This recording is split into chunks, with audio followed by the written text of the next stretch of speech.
February 28th to over 3,300 naira per litre within less than 2 months, marking an increase of more than 300%.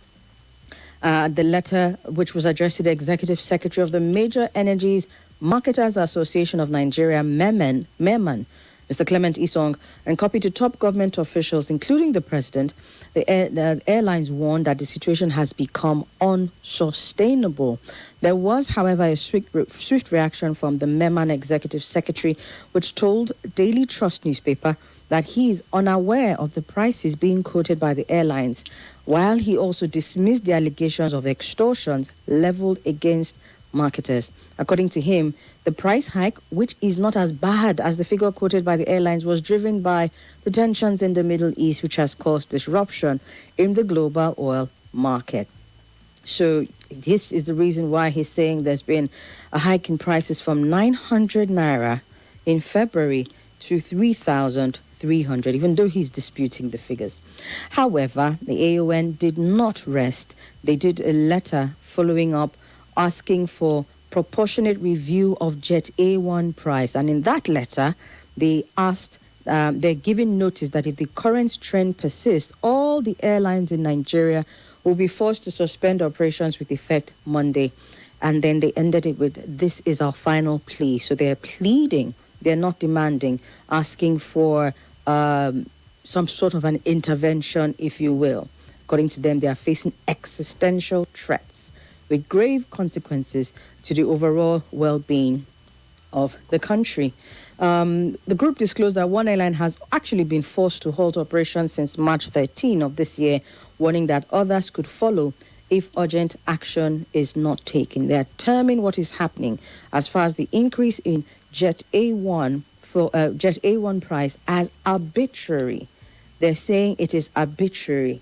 And yes, they acknowledge that there are global tensions with everything that is going on in the Middle East, but they're accusing the marketers of taking advantage of what is going on in the Middle East to inflate prices beyond what is justified by international market trends. This is the state of things, and they have issued a warning, an ultimatum, a plea, right, to say something has to be done. There was apparently some increase in Jet A1 price at some point in time that, it's been a steady and gradual increase, but at some point it got to 2,557 naira per litre. And at that time, the airlines demanded a reversal within 48 hours. But according to them, right now, they are thereabout the 3,000 naira mark. This, again, still being disputed by the Marketers Association. As a matter of fact, the MEMAN executive, while speaking, said that even the marketers are finding it extremely difficult to assess the product, even as Jet A1, also known as aviation turbine kerosene, is managed differently. According to him, the gantry price of Jet A1 as of yesterday was 1,799 naira 15 kobo per litre from Dangote Refinery, while the landing cost, that is one of the imported products, stood at 1,832 naira. So this is the defense coming from the Marketers Association. And to them, it's like you are overstating the facts. And, that is their defense, basically. I mean, when you look at it from the point of a defensive position that they're taking, you may want to understand with them. But the airline operators are not cutting any slack and saying, look, something has to be done. Now, the question will be who will need to do what?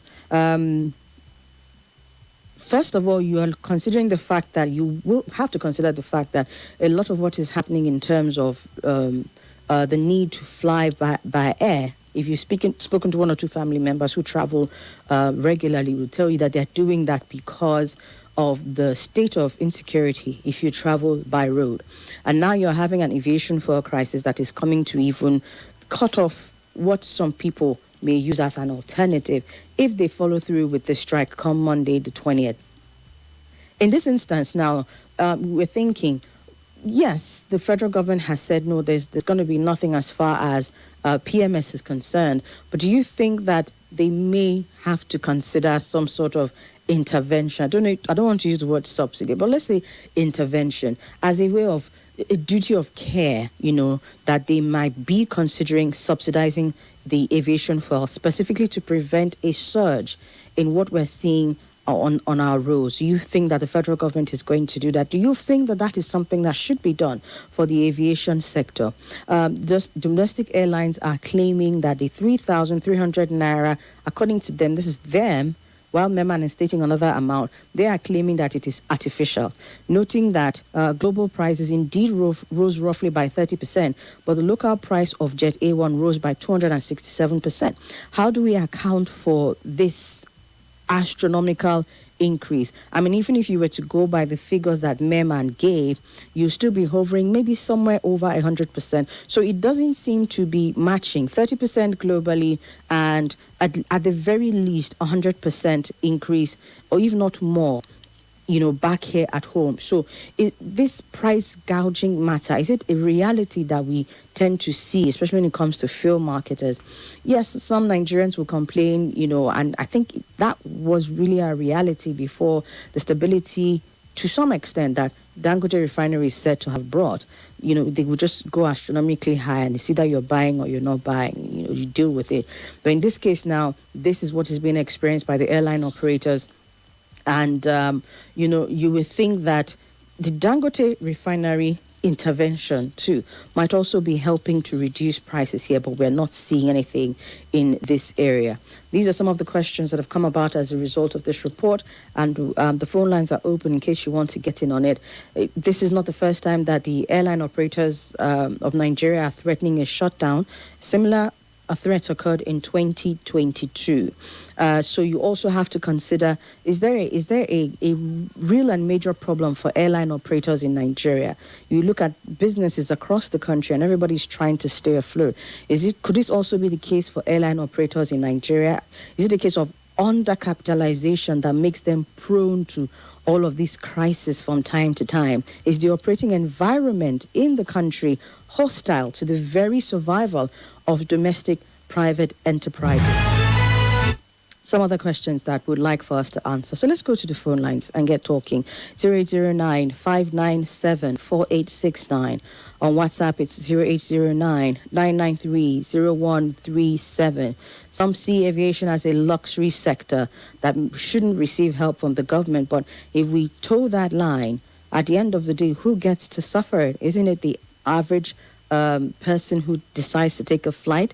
And then you are having, again, like I said earlier, people who typically won't, taking it to avoid the cost of what happens when you get on the road. So how do we balance this out? Again, all those questions. Let's get talking. Good afternoon. Good afternoon. Welcome, sir. My name is Ajola Victor from Bisalagi. Go ahead, Mr. Victor. This strike will not take place. I know the government will intervene immediately because big men and women, the rich, they fly by air. They know the road. The roads are not safe for them. They cannot travel by road. So therefore, government will intervene. Definitely intervene. The strike will not take place. Government is very sad that government is not proactive. It's supposed to have put in measures to stop all this, but they fail to do the issue. So, as a matter of fact, the private airliners, at least, they are spending a lot. Operational costs and other costs. And the team is really biting hard on them. That's the truth. You have to tell us the truth. But I know, that sector is not for the poor, it's for the rich. As one minister said during the meeting room, in March, he told Nigeria that the telephone was not for the poor, but today it's for the poor. But I know one day, flying by air will be for the poor, not for the rich alone. Thank you. All right. Thank you, Mr. Adiola Victor. Well, I don't know. Perhaps it depends on your definition of poor. There are so many people who are not considered poor who still struggle to procure these airline tickets because of the astronomical increase in prices. And, of course, I think there was a time we did an analysis of this, if I'm not mistaken, sometime late last year, to say, okay, what are the average things that the passenger is charged for. And when you go through it, you see some major taxes and all of that. Now, this is direct cost to the passenger, apart from what the airline operators themselves have to pay for, which we're seeing being highlighted here when it comes to the cost of the Jet A1 itself. So I don't know if this is a question of, poor versus the rich. It's a question of comfort, maybe. It's a question of ease of access. It's a question of, how quickly and efficiently you want to get to where you're going. And a lot of Nigerians who were not entirely rich per se could afford this travel a lot more easier some 2, 3, even 4, 5 years ago. So what's happening now is widening the gap. Yes, at the end of the day, the affluent may be able to attend to the cost. But what about the person who says, I cannot afford, because of the insecurity situation in my state, I cannot afford, I'd rather pay that cost than pay a ransom fee. That person is not a question of whether it's poor or rich, it's a question of, I need to survive. So again, the question is, how do we bring in this balance? Is there a possibility of having the federal government stepping with some form of subsidy, if it doesn't already exist really for Jet A1? How do we bring that balance? Good afternoon. Okay, call me back, 0809-597-4869, and on WhatsApp, 0809-993-0137. Philip from Airport Road says, welcome, Somi. Let the airlines shut down. Let us all use road to travel. Okay. Manzo says, government will sort them out sharp. Since it's Jet A1, I wish they shut down the airspace safe. Let all of us use the road. Okay, good afternoon. Afternoon, Somi. How are you doing? I'm very well, thank you. Welcome. I think it's not about it's William calling from Ottawa. Thank you. Go ahead. You decided to have a meeting, maybe wherever you're going, maybe you're in Abuja, I have a meeting in Lagos, and you are walking here. I need to rush it and catch up for a meeting. I think if government need to do something, they need to have to see what they can do. But the truth is, not this present government, not this Aswaju government, because they want to call it not to see how they will be able to have a soft landing for the issue. Because if it's a reasonable government, some government in Pakistan, some government in Asia are doing subsidizing some areas. India is cutting down some taxes in most of these aviation fuel, maybe gas, some other taxes, not really, to make sure that for the meantime, if the government is reasonable enough, they can still be able to have subsidizing, not really subsidizing, providing incentives for maybe Naira for the aviation fuel or for the PMS or other, local products that, that Naira, the common man or the man in the street are using it. So if the reasonable government is thinking enough to still reason why they can do that, they can as well do that. But when they have to do with government that is taxing and taxing plus, I don't think they could do that. They won't even care if the airline is shut down. It is so sad and very unfortunate that a lot of businesses are struggling now. Very, very struggling. Absolutely struggling. I'm a businessman. I know what it takes. I'm a businessman doing something in government as well as the private sector. He would be able to show that it's not easy to break it, more especially in this present, government policy that is, that they say they are reforming. I don't know what they are reforming. And when government say they are making profit and nobody is seeing the profit they are making, it's not reflecting in the system, in the economy, because I've seen a reason why that the father will be rich and the children will be begging and finding it difficult to survive. So thank you. Have a nice day. Thank you, Mr. Williams. All right. Let's look at some of the other implications. If indeed there is a shutdown, as some people are saying, let's all just be in this together. Air cargo is vital for transporting high-value goods, medical supplies, and perishables, some kinds of perishables. And so if indeed there is a shutdown, it will freeze these supply chains, leading to shortages and further inflation in other sectors. Abuja and Lagos serve as the nation's political and commercial hubs. So if there's a cessation of flights, that would halt face-to-face, high-level corporate and governmental engagements that cannot be fully replaced by virtual meetings. One of the possible outcomes of this. Also, airlines themselves carry heavy loan portfolios. So if they stop flying and stop generating revenue, the risk of default increases, potentially creating a domino effect that will stress the financial sector. These are some areas of impact, especially if we're looking at the economic impact level. So yes, there's also the chances that they're going to be threatening of the livelihood of thousands of pilots, cabin crew, ground handlers, and administrative staff, alongside secondary jobs in airport, hospitality, and transport, if indeed there is a shutdown. Okay. AON is reporting that at the current rates, ticket revenue often fails to cover the cost of fuel alone for a single flight. At least one airline has already grounded its operations, like I said, due to this cost. So if we say let them shut down, there's a domino effect. In terms of international connectivity, for example, international carriers rely on domestic airlines for last mile connectivity. And so a domestic shutdown will complicate travel for foreign investors and diplomats, potentially harming Nigeria's international standing and tourism, especially with some of the upcoming events that we have. So yes, we would very much like for there to be some form of intervention. The question is, what exactly can the federal government do? Some people have said, look, it's Jet A1, they'll be affected. They might not tell us, they will just run it through. But what if they don't? What are the implications? Good afternoon. Hello. Welcome. Auntie Somi, good afternoon. Good afternoon, sir. What's your name and where are you calling from? Yeah, my name is DJ from Durham University at Abadley. Okay. Somi, Rishi now is also crying. Honestly. This government, the APC, is 2002, they don't have any alternative of any problem or any hardship in this country. They don't have any reform.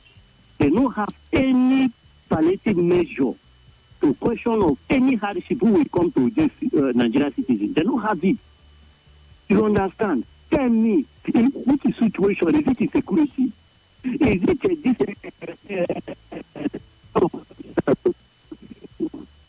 Hello? No, the line is breaking quite badly, as a matter of fact. Perhaps you can call back. All right. If indeed the federal government is going to do something apart from a targeted subsidy, perhaps they may consider granting a special FX window for marketers. Remember, the grouse that the airline operators have as it stands right now is more at the marketers who they are accusing of inflating the prices. And the marketers on their part are saying, look, we have very, very valid issues that make the price that have made the price jump up, even though they are disputing where the AON is saying that the prices are at.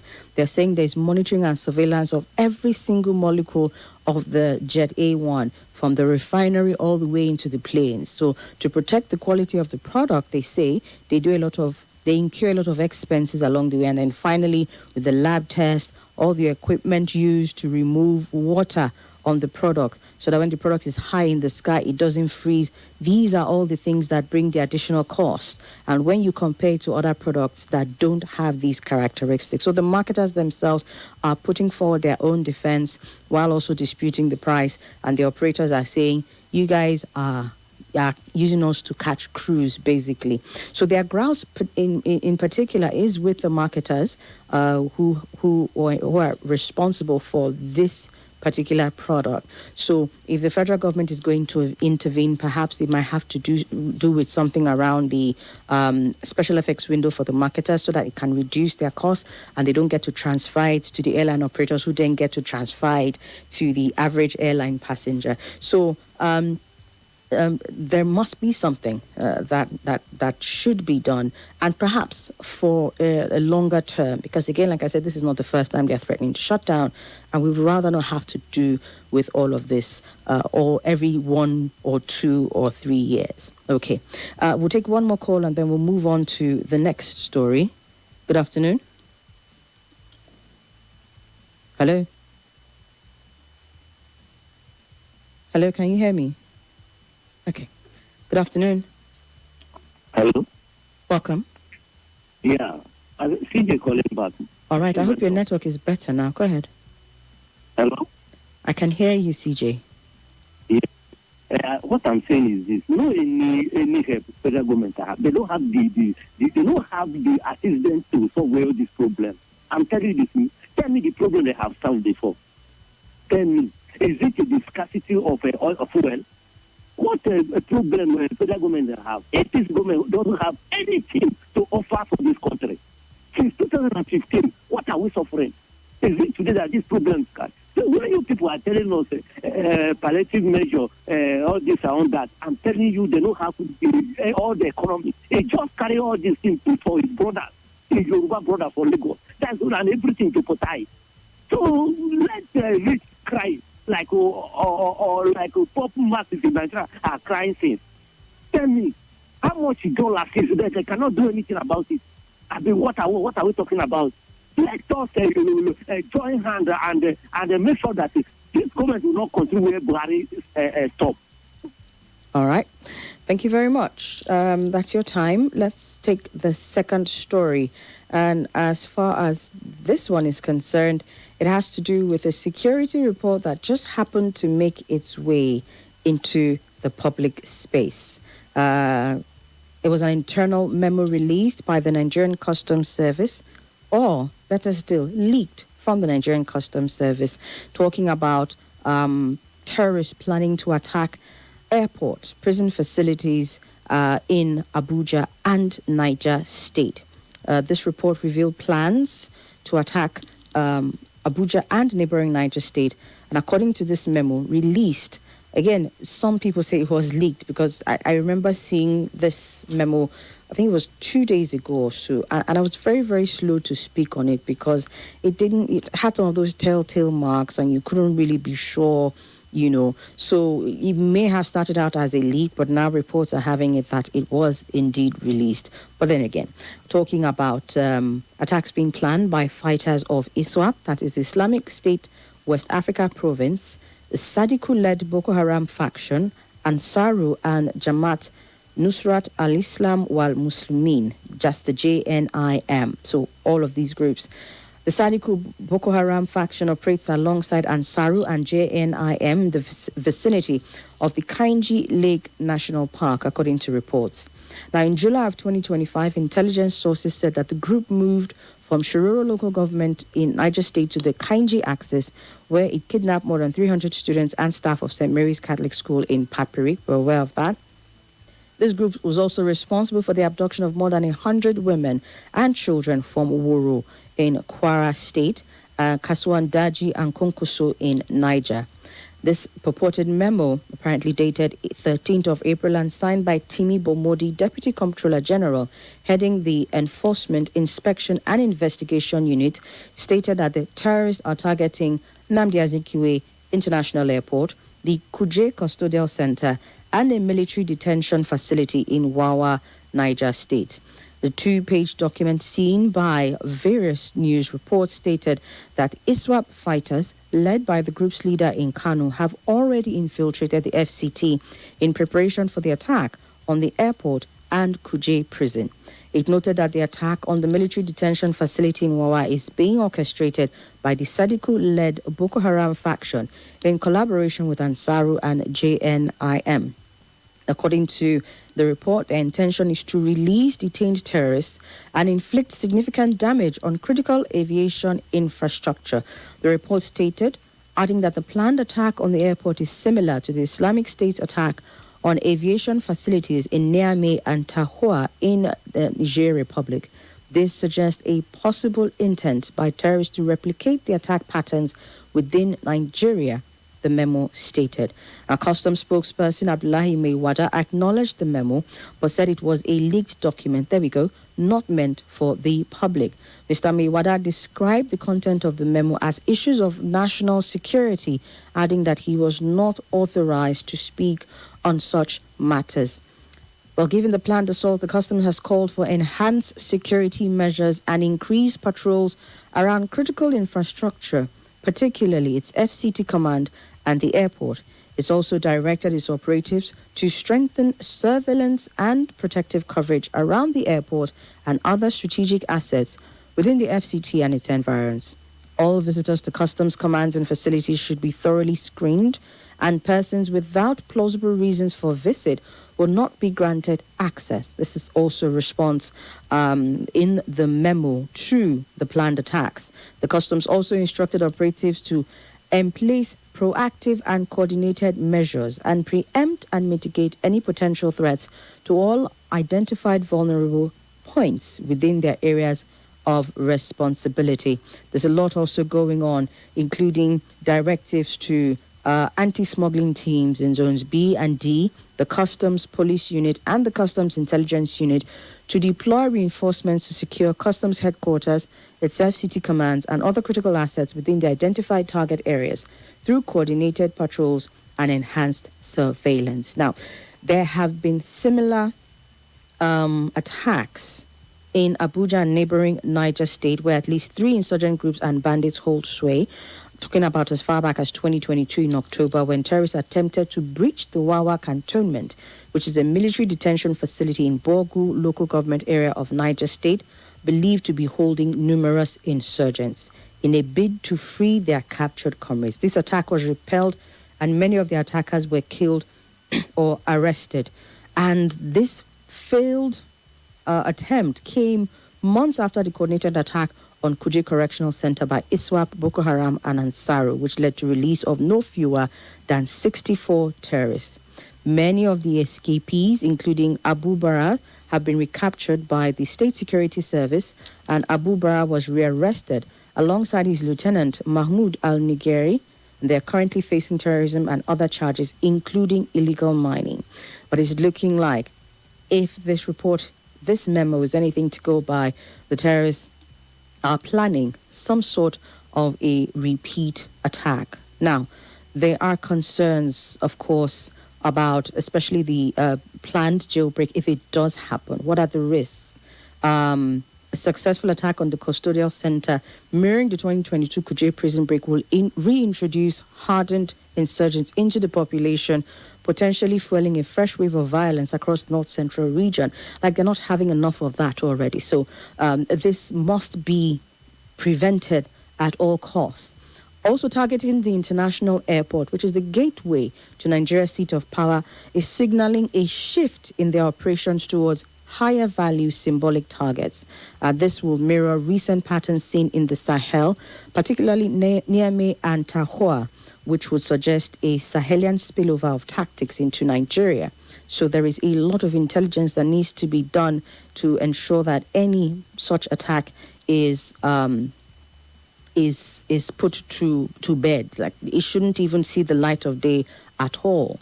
You can expect that there will be increased militarization across the country, checkpoints, stop and search operations, visible military, paramilitary presence around the airport road, and critical government installations.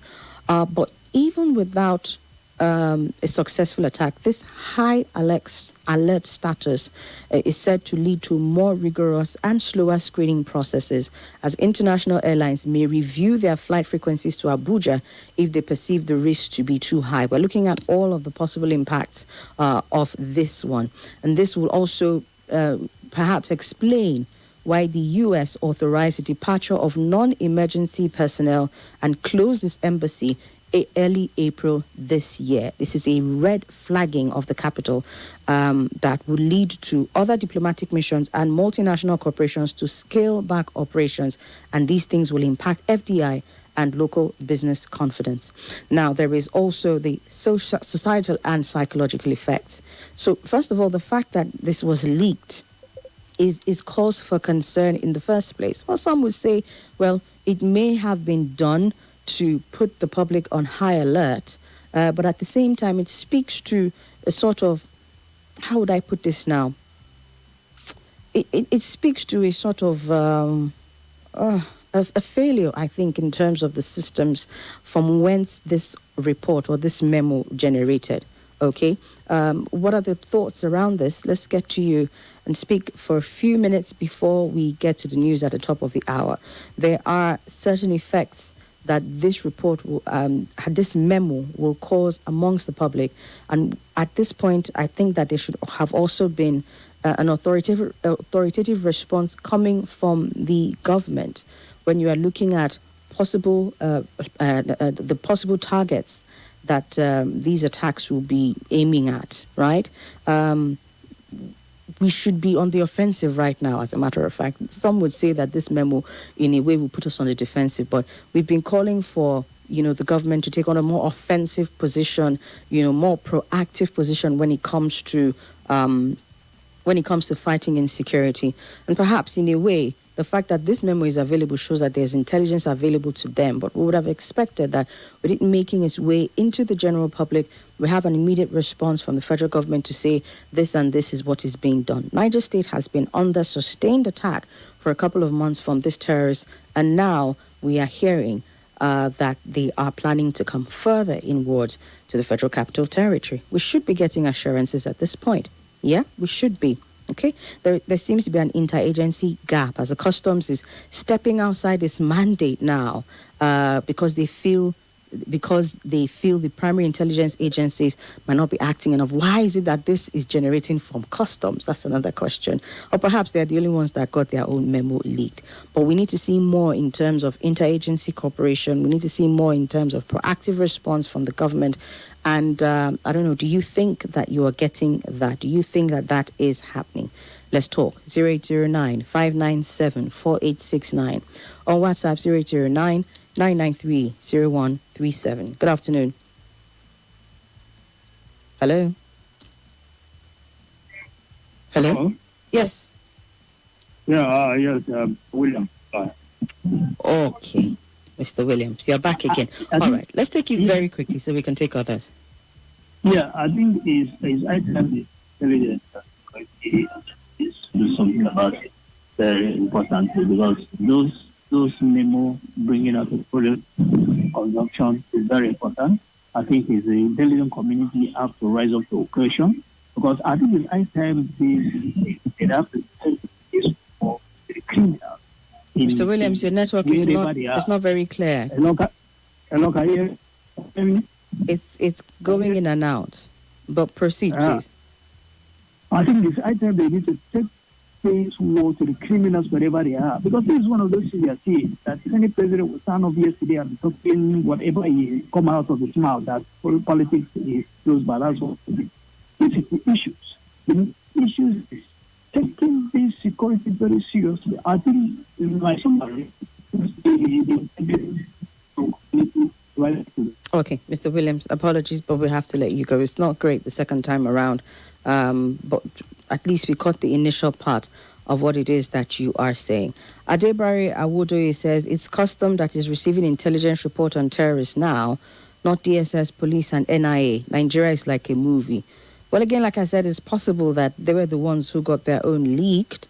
And then, they also were responding in terms of intelligence that had gotten to them to protect what was particular to them.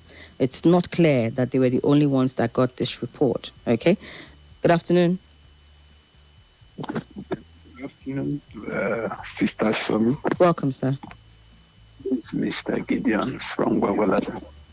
Go ahead. Sister Somi, as I think every month I do visit Kuje prison for mission purpose. If at the end of the day such thing happens, there must be an insider that gives way.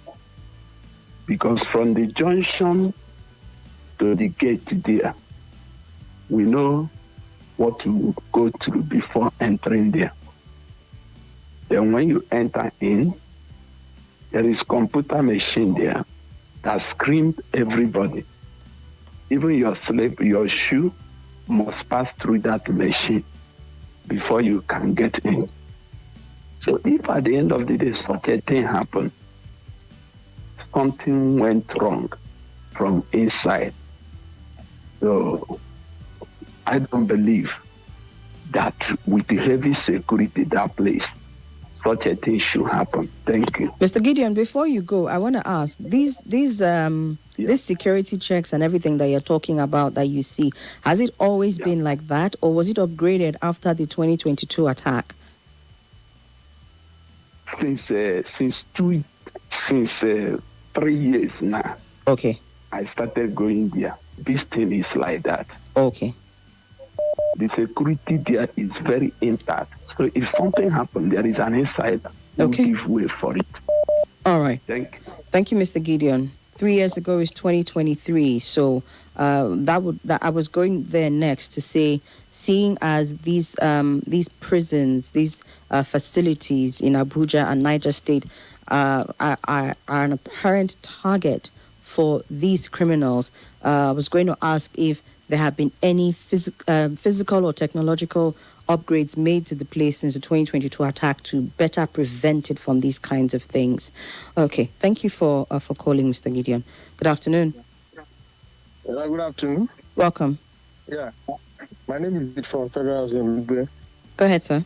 Is it the security report of this nature? I think it's supposed to be made public so that people will know where to go, where to stand. By the time they start hiding security video report, because these people, once they enter, they start killing people when you don't know where to go, when you're supposed to stop, where to go, where to hang out. So it's always good if the government can do that. Every security report should be made public so that everybody will know what is going to happen. Because these people, they really mean business. But hiding this security report doesn't make, in short, it's more harm than good. So I want to praise those people that, release. Hello, sir. I think you had mistakenly muted it. If you can hear me, please unmute, sir. Can you hear me? Okay, it's showing that you're muted here. Couldn't get the concluding part of your thoughts. Sorry about that. I think it's not a case of the information itself, is how it got out. So I'm saying if the government had this intelligence information and they had come out in some kind of way, maybe not giving us all of these details and all of that, as we see in the customs report that was initially leaked, then maybe it would have been a better way to handle it. So you give to the public what is required for them to be able to be cautious, and you know how to move around and all of that. Put all the necessary security apparatus in place to protect the mentioned targets without it, generating maybe fear amongst the residents. So if it was the government that received intelligence and came out by their spokesperson to put the information out, I don't think we'll be discussing it in this manner. The fact that it was leaked in itself, and whoever leaked it probably had this intention to inform the public, probably because they thought it's not going to go out any other way. But it does speak to some sort of a failure or how should I put it, media management, information management from the government, which is why I'm saying the minute it hit the dailies, they should have come out to speak on it and say, okay, this is this and this and this is what is being done. Because for everything that we mentioned that was being done as a proactive measure, as a protective measure, is being done. You could hear some of the things that are being mentioned. Customs facilities. What about some of these other areas that are not under customs purview? So that's I think why I said what I said in terms of government response. Yes, we should hear some of this information. It shouldn't be just they shouldn't just put a bin on it. But at the same time, when the information goes out, it should go out in a way that it is sensitive to the public, not it being leaked. We're discussing it today because it was leaked in the manner that it was leaked. Okay, we'll come back and pick up the conversation after the news at the top of the hour. So do stay with us.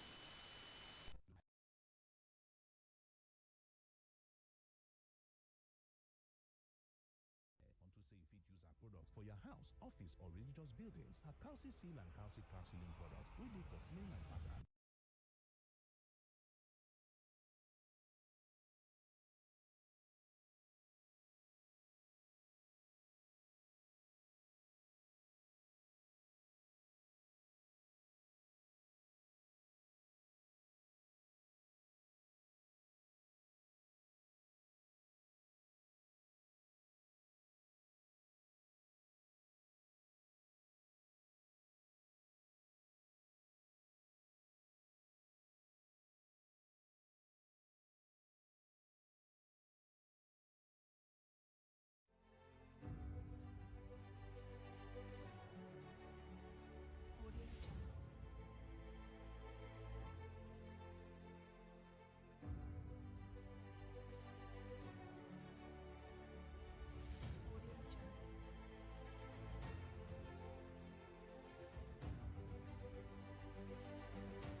Juventus, AC Milan, Napoli, all fighting for top four. Every week, the order changes. Honestly, this isn't the weekend to be catching highlights. You need to be watching it as it happens, because these are the best football games watched the right way on DSTV. Reconnect your DSTV today by simply dialing star 288 hash or use my DSTV app. It's big games overload and it's happening only on DSTV.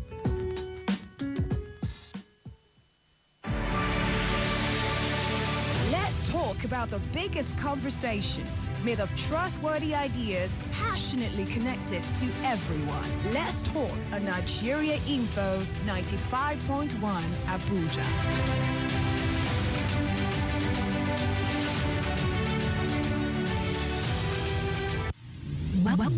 Welcome back to Hard Facts.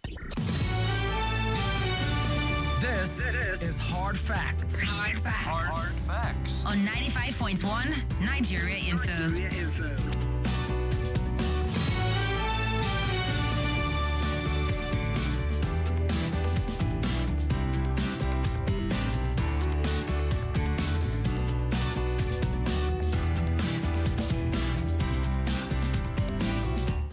Welcome back. Let's get back to you and your thoughts on the stories shared so far.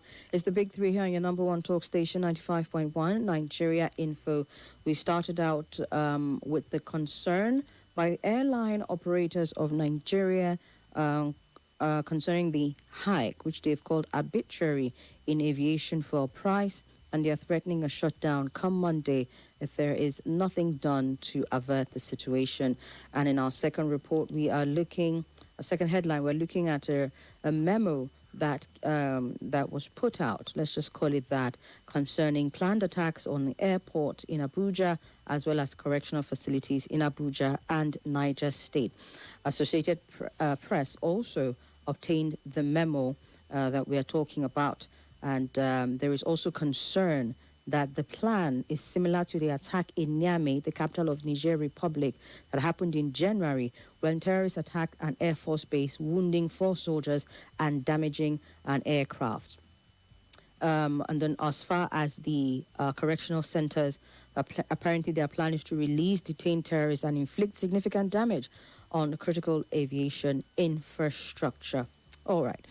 Now, we have heard times before about word of intelligence report being received before attacks happen. I think the call also at this particular point in time is, now that there is some sort of awareness, it will do us all such a disservice if at the end of the day any of these things do happen in whatever measure. And so this is just a call for the security operatives, intelligence, agencies and all of that to please act on it now. I was asking a question about the physical and technological upgrades that have been made to facilities that came under attack. The one in Wawa was repelled in 2022, but the Kuje prison break attack was successful. So if we're looking at our current response, even though we may expect that there will be, checkpoints and what have you all over the place, we shouldn't stop at more boots on the ground. We should have automated surveillance technology put up, not just at the correctional centers, but at other critical points in the FCT. Because I think one of the things, when you have this sort of intelligence information leaked like this, not being handled or being managed or put out by the government, is, in a way, it does put even the people who are planning to attack on some high alert. And we don't want a situation where, they say, this place is now under this protection and that protection, and then they move their target. So please, we must have these automated surveillance technology across so many areas in the FCT. Who was it that was, somebody was complaining, I think if that's the right word to use, when a similar thing was suggested for the Jos attacks. I think it was the president, if I'm not mistaken, that made a statement talking about putting up surveillance, CCTV around. It is at the stage before any such attack happens that those things will come in even more handy as opposed to post any attack. So we've had 2022 play out here in Abuja. We don't want anything to happen again. And it does say something really when you have embassies, whether American or what have you, asking for their non-essential personnel to be leaving. And speaking about that, I mean, you would have thought that they would be in on it with us. Speaking about the Americans who we know have been deployed in Nigeria for a couple of months now to say, okay, let's do this with you. Let's do this with you. We've not really heard a lot concerning that. So we're hoping that the intelligence that that they have is such that will ensure that no such attacks happen. But again, like I said, it would be great to hear from the government themselves concerning this memo. All we've heard from so far is from customs. We would like some sort of assurances, or at least I would like some. Let's take a few more calls and then we'll move to our final story this afternoon. Good afternoon. Hello, good afternoon. Welcome. Since topic centers on security, I will also advise that other public places should be considered too, considering the students that are going for JAMB exam and place of worship, because where we may be focusing may not be the direction. And preventive measure is better than reactive measure. That's my take and my advice. My name is Ebredike. Thank you, Ebredike, for calling. I couldn't agree with you more on that. From my understanding, Jet A1 fuel is basically the same as kerosene, which is used for cooking in kerosene stoves. I wonder then why such an item equally used by the poor is expensive. I'll come back to respond, but let me finish your message. In any case, it is quite clear that other Nigerians need to join Dangote in oil refinery business, of course, with strong government backup to that effect. At the same time, the government must deliberately sell crude in Naira to the oil refinery investors to permanently resolve the issue. Unfortunately and realistically, there may be no quick fixes to the problem owing to the paucity of funds that is quite glaring with the poor budget implementation. Tokumbo in Abuja with that one. But thank you so much for your observation and also for your comments. Well, I don't think that it is exactly the same. It is aviation turbine kerosene. Jet A1 is ATK, and I believe that it is different. Yes, it does have kerosene in its name, but it's not the same as the one that we use to cook, at least to the best of my understanding. So it's called aviation turbine kerosene for a reason, while you have DPK, I think that's what regular kerosene is called. I mix up these things sometimes, but if you have if I didn't get it right, please let me know. So yes, ATK is different from DPK. Hello? All right. Call me back if you can. All right. Let's take the final story here so that at this point we'll just be getting your responses to all of them. Now, when it comes to political office holding in Nigeria, I have always been very, very uncomfortable with this thing that they call zoning. I have, for my own personal reasons. I feel like it should be strictly based on merit. And I think that is probably why this statement is not sitting well with me. But I'll allow you all come in and be the judge of it as well. By all means, if anybody that has come into political office in Nigeria, be it presidency or be it state governor, whatever, if they have done so well and they have, beat the expectations of Nigerians and Nigerians say, by all means, I want you back, then, of course, do the second term. It shouldn't be a problem. This is my take on this. However, when it now becomes a thing of, you do your own, so now I must do my own, And we're not judging based on merit. We're not judging based on campaign promises. We're not judging based on a social contract that was, directly or indirectly entered into with the Nigerian people who you claim to come and serve. It now becomes a matter of entitlement. Then I don't think that is the way to go. You have a presidential spokesman accredited with a statement that says, since Buhari completed his 8 years, Tinubu too must complete his own. What are we doing? What really are we doing? And apparently, Mr. Nanuga made this statement in response to ex-Vice President Atiku Abubakar's statement yesterday that he did not believe it was still the turn of Southern Nigeria to hold the office of the president in 2027.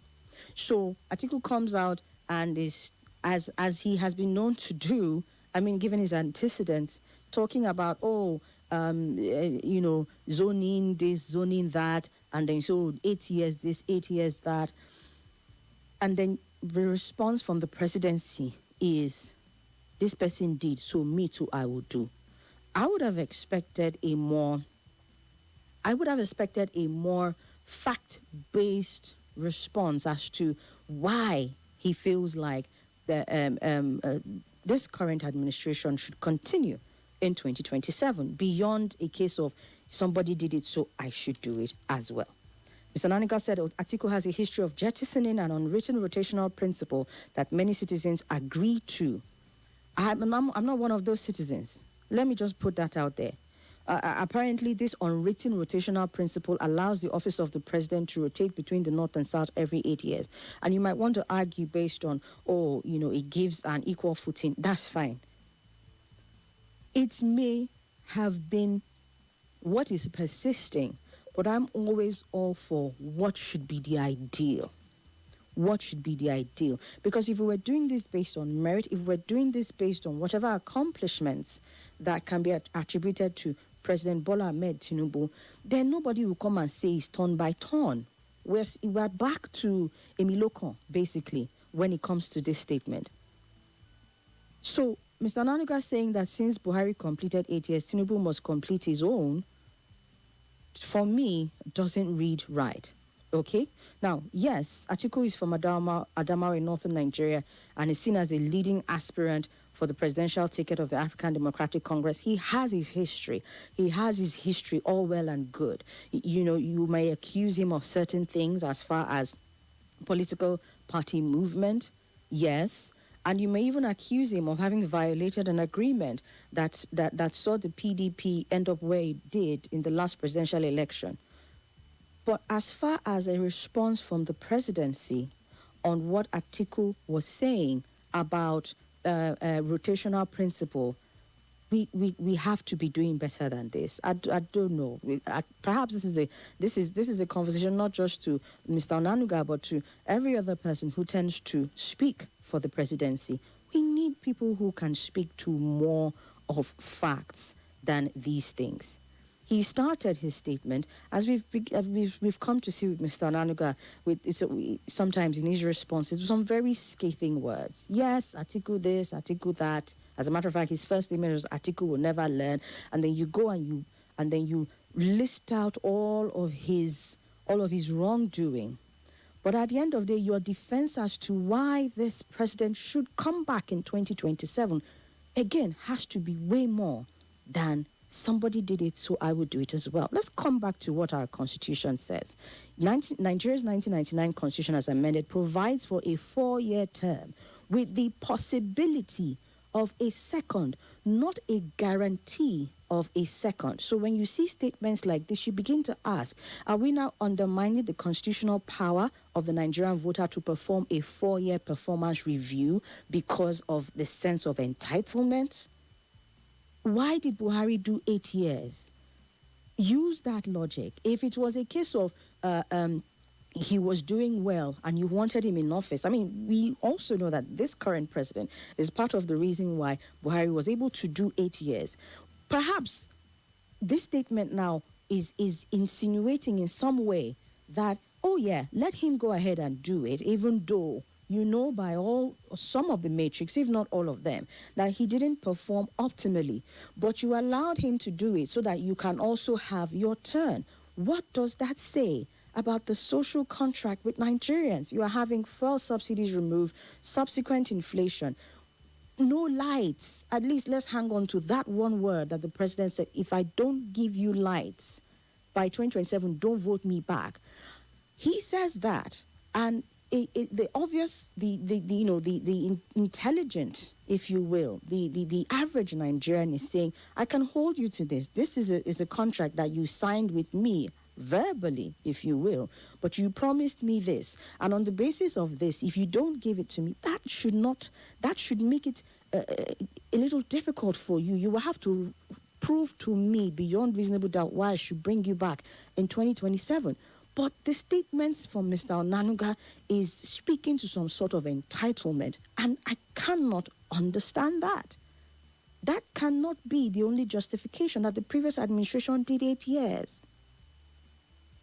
So, Atiku may have faulted in his statement, but I expect better from this presidency. But perhaps I'm just ranting. Let's hear from you. What are your thoughts on this? 009-597-4869. On WhatsApp, 009-993-0137. Nigerians, if you feel you're on the path to recovery, and by all means, there is merit to what this current administration has done. You're very well within your rights to state you want him back, but should it be spoken from a point of entitlement? That's the question that I have. Let's hear from you. Please, if you've called before, permit me, I may not pick your call so that other people can get in on the conversation. Again, 0809-597-4869. On WhatsApp is 009-993-0137. Hello? Hello. Yes. Good afternoon, man. To me. Good afternoon, sir. That's calling from Nigeria. Let me tell you what will happen in 2007. Some people see, some regions see is their right. You understand? And they are the region that brought President Bola Ahmed Tinubu. And if this region fail to support the right candidate, I'm telling you, Bola Ahmed Tinubu is coming back. He's coming. That one is sure. He's coming back. Except they support another person from the same south.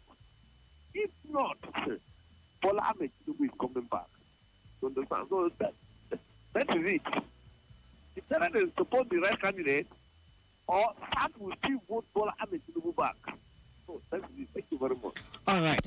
Thank you. Good afternoon. Call me back. Hello. Hello, good afternoon. Welcome. Yeah, this is Lekon calling from Usechi. Welcome, Lekon. All right. Firstly, I want to contribute to the difference between Jet A1 and the kerosene. Okay. Jet A1 is highly refined type of kerosene. Yes. So it is not the same thing as kerosene. So on the other hand, the devices that use kerosene can use Jet A1. Oh, I see. But the devices that use Jet A1 cannot use kerosene. Okay. So that is the simplest way I can put it. Thank you for that. Then, then the about Tinubu, you see, to be a president, I keep saying this thing, you don't need to be the most intelligent to be a leader. You don't need to be the most intelligent to be a good leader. You simply need to surround yourself with intelligent people. And that is what we are lacking, because they don't surround themselves with intelligent people. They surround themselves with the likes of themselves. So may God help us in this country. He's coming on second term. Well, it's Nigerian politics. So you can't really say he can't make it, because when people are hungry, when hunger has been weaponized, you can try anything. The part that is very. Thank you. All right. Thank you very much. Let's do one more call very quickly before we have a timeout. Good afternoon. Somi, I greet you. I greet you too. Welcome, sir. I greet the last caller. I greet my lovely brother, Donatus. And I greet my other brother again, Mr. Setonji. He's my very good brother from the same mother. Okay, sir. But he may not know. In a nutshell, you see, Atiku should not be desperate, honestly speaking, because they need to put their house in order. We have been saying it here. There doesn't believe that power should shift to the south area. No. The politics that is going on now, the APC people is going to sponsor the good friend of Atiku against Atiku unknowingly for Atiku to win the primary so that Tinubu can beat him hands down. They should not do like that. They should please, Atiku should just try his best and step down and let the power go to the south. Let the Obi and the Kwankwaso, let them come together and, flush these APC people. Look at what is going on. You can't fly again. People go to work for rules, they kidnap everybody. I was with some of my Yoruba people. Okay. 3 days ago. 10 more seconds, sir. Yeah, 10 more seconds. Thank you. Okay. Thank you. Okay. Talking about these light people, they say, now today we don't get light, now today they keep people. Thank you, Jerry. In fact, we are immense, but God will save us. I appreciate it. All right. I appreciate it. Thank you very much, sir. We'll pick up the conversation after this timeout. Stay with us. Stop. That biz is off. It still sounds good. You